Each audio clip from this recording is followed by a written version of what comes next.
How to download and install Microsoft Teams desktop app. In this video, we are going to show you how to download Microsoft Teams and install it. First, open a browser and navigate to Microsoft Teams. You can access it from the EdPass portal. You may need to sign in with your @Schools email account. Once Microsoft Teams web app has opened, select the three dots in the top right to open the drop-down menu. Select Get the Desktop app.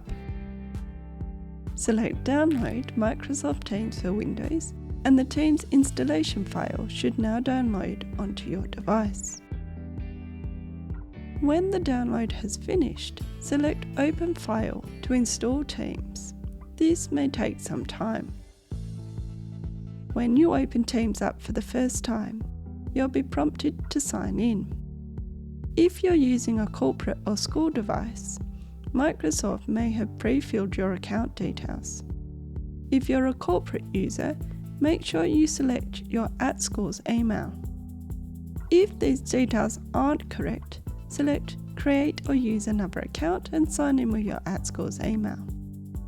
Once you've signed in, it should automatically sign you in the next time you open Teams. You can now access the desktop version of Teams and easily access it from your taskbar. Once in Teams, you can also add additional accounts. This is useful if you're a corporate user and need to access Teams with your @sa.gov.au account.